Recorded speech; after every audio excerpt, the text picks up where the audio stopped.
میں لاہور میں پڑھ رہی تھی. ہر ویکنڈ پر باجی مجھے اپنے گھر لے جاتی تھیں.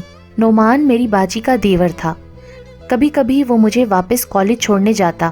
ایک دن اس نے ایک پیکٹ دیا کہ تمہاری باجی نے دیا تھا. ہاسٹل جا کر کھولا تو کچھ تحفے اور ایک خوشبو بھرا خط تھا. اس کے دیے تحفے اچھے تھے اور خط ایسا کہ دن میں کئی بار پڑھتی تھی. دل میں نعمان کی محبت نے جگہ بنا لی. باجی اور بہنوئی چاہتے تھے کہ میرا رشتہ نعمان سے ہو جائے. ابو بھی یہی چاہتے تھے کہ دونوں بہنیں ایک ہی گھر میں ہوں. ان کو تایا سے بے حد محبت تھی اور میرے تایا بھی بہت محبت کرنے والے لوگ تھے. لالچی نہ تھے. تعلیم نے ان کے ذہنوں کو جلا بخش دی تھی.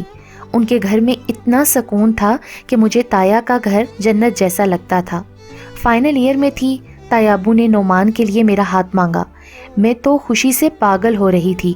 سپنوں کے محل بنا لیے اور پھر ان محلوں میں نعمان کا ہاتھ پکڑے محبت کی خوشبوؤں سے جھولتی پھرتی تھی.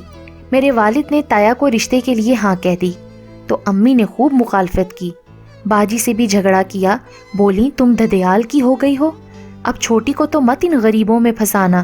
یہ میری بہن کی بہو بنے گی. اپنے ننہال میں جائے گی. میری اور اپنی خالہ کی دولت کی اب یہی حقدار ہوگی. میری آدھی جائیداد تم نے سمیٹنی ہے. میں اسے جیٹ کے حوالے نہ کروں گی. اس پر میرے بھانجے کا حق ہے. ورنہ جیتے جی میں تمہیں اور اس چھوٹی کو اپنے ترکے سے آگ کر دوں گی. والدہ کا اصل مسئلہ ان کا ترکہ تھا. وہ جائیداد جو نانا کی طرف سے ان کو ملی تھی اسے وہ سسرالیوں میں نہیں بلکہ اپنے خاندان میں واپس پہنچانا چاہتی تھیں. جبکہ ابو کا مسئلہ اپنوں سے محبت تھی.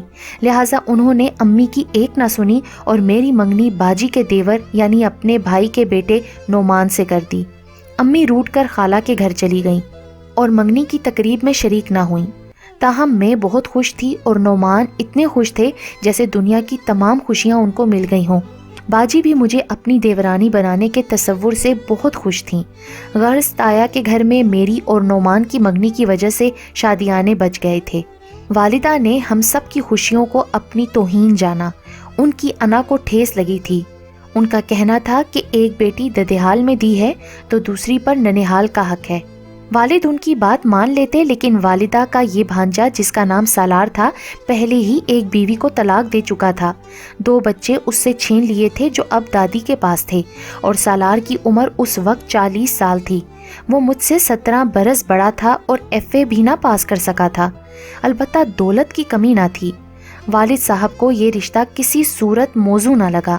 جبکہ والدہ جانتی تھیں کہ نانا کے ترکے کی جائیداد جو مجھے والدہ کی طرف سے ملنے والی تھی وہ بھی نعمان کو جائے گی اگر میرا رشتہ وہاں ہو گیا.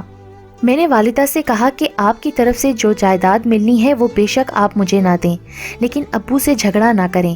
اس بات کو دل سے انہوں نے تسلیم نہ کیا اور تایا کے گھر والوں سے بغض پا لیا. انہوں نے والد کے فیصلے کو اپنی شکست جانا. میں نعمان سے منگنی ہونے پر پھولے نہ سمائی تھی. وہ پہلے ہی میرے سپنوں کا شہزادہ تھا. اب اٹھتے بیٹھتے سوتے جاگتے اسی کے خواب نظر آنے لگے. امی البتہ ناراض تھیں. انہوں نے دھمکی دی کہ اگر یہ شادی ہوئی تو وہ اس شادی میں شامل نہ ہوں گی. ابو نے اس دھمکی کی بھی پرواہ نہ کی کہ وہ ہماری محبت سے واقف تھے. میرے سالانہ امتحان میں 3 ماہ باقی تھے. شادی کی تاریخ رکھی جا چکی تھی. تایا اور تائی نے بری تک بنا لی تھی. ہر شے میری پسند اور مرضی کے مطابق تھی. بس 3 ماہ باقی تھے لیکن یہ 3 ماہ بہت بھاری ہو گئے. میرے آخری پرچے کے دن اچانک میرے ابو دل کا دورہ پڑنے کی وجہ سے انتقال کر گئے. امی کی تو بن آئی. والد کے چلے جانے کے بعد انہوں نے نعمان سے میری منگنی ختم کرنے کا اعلان کر دیا. انہیں تایا ابو اور اپنی بڑی بیٹی کو نیچا دکھانے کا موقع مل گیا. نعمان نے تن من دھن سے امی کو راضی کرنے کی کوشش کی مگر امی راضی نہ ہوئیں. انہوں نے بلا آخر مجھے اپنے بھانجے کے حوالے کر دیا. والدہ نے اپنی ضد کو عزیز رکھا. میرے جذبات کا احساس کیا اور نہ عمروں کا فرق دیکھا. وہ مجھے سالار کی دلہن بنا کر ہی رہیں. شادی کے وقت بھی میں سالار کے سامنے بچی جیسی سی تھی. آج بھی وہ میرے باپ کی عمر کے نظر آتے ہیں. میرا رشتہ لینے والوں کی اپنی غرض تھی اور دینے والوں کی اپنی. دینے والے بیٹی کے جہیز سے بچ گئے اور لینے والے 2 لڑکیوں کی جائیداد کے وارث بننا چاہتے تھے کیونکہ باجی اور امی میں ناراضی تھی اور امی نے کہہ دیا تھا کہ وہ باجی کو اپنے ترکے کی جائیداد نہ دیں گی. شادی کے بعد سالار نے کہا کہ میں نے تو تم سے شادی اس لیے کی ہے کہ اپنے نانا کی جائیداد واپس لے سکوں۔ اس بات کا مجھے بے حد صدمہ ہوا کہ جائیداد کی خاطر میری آرزوؤں کا خون کیا گیا، میری محبت کو مارا گیا۔ ماں نے میرا حصہ بھانجے کو دیا اور بے موت میں ماری گئی۔ جس طرح خالی ہاتھ آئی تھی آج بھی اسی طرح خالی ہاتھ ہوں۔ امی کا خیال تھا کہ اگر جائیداد میرے نام کر دی تو کہیں میں سالار سے طلاق نہ لے لوں۔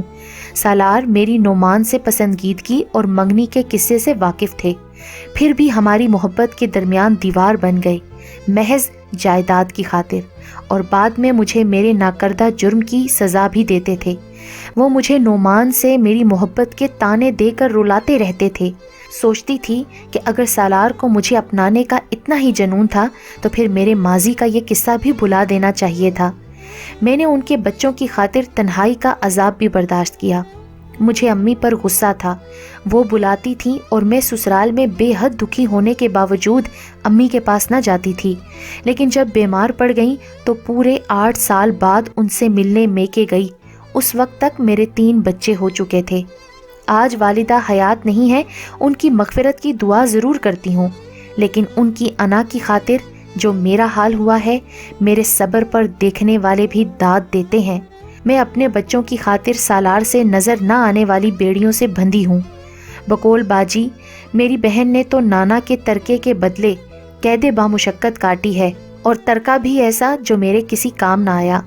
کیسے کیسے زخم میں نے کھائے مگر احتجاج نہ کر سکی۔ سالار نے دوسری شادی کر لی، اس بیوی کو عیش کرایا، اسی کے پاس رہتے ہیں اور مجھے کہتے ہیں اگر میں نے دوسری شادی کر لی ہے تو کون سا گناہ کیا ہے، یہ تو میرا حق بنتا ہے۔ تم بھی تو ماضی میں نعمان سے محبت کرتی تھیں، کیا پتا اب بھی وہ تمہارے دل میں بستا ہو۔ ان کے ایسے الفاظ سن کر جی چاہتا ہے مر جاؤں اور مر کر ان تانوں سے نجات حاصل کر لوں، مگر موت بھی اپنے بس میں تو نہیں۔ اے کاش اولاد کی زندگی کا فیصلہ کرتے وقت ماں اور باپ دونوں سمجھداری سے کام لیں، خصوصاً جب معاملہ بیٹی کا ہو، کیونکہ بیٹی ویسے ہی مجبور ہوتی ہے۔ اگر اپنی مرضی کرنا چاہے تو باغی، بے لحاظ اور نافرمان ٹھہرتی ہے۔ بچوں کے لیے ننہال اور ددہال میں سے زیادہ پرکشش وہ ہوتا ہے جو ان سے بے لوث پیار کرے۔ زندگی اللہ ہر ایک کو دیتا ہے، جانے کیوں اس زندگی کو بسر کرنے کا اختیار دوسرے لوگ اپنے ہاتھ میں لے لیتے ہیں۔ اپنے ماضی کے بکھرے ہوئے دکھوں کو سمیٹتی ہوں تو سوچتی ہوں کہ مجھ سا بدقسمت کوئی اور نہیں۔ اگر ماں ذرا بھی ہمت، حوصلے اور پیار سے کام لیتی تو آج میرا یہ حال نہ ہوتا۔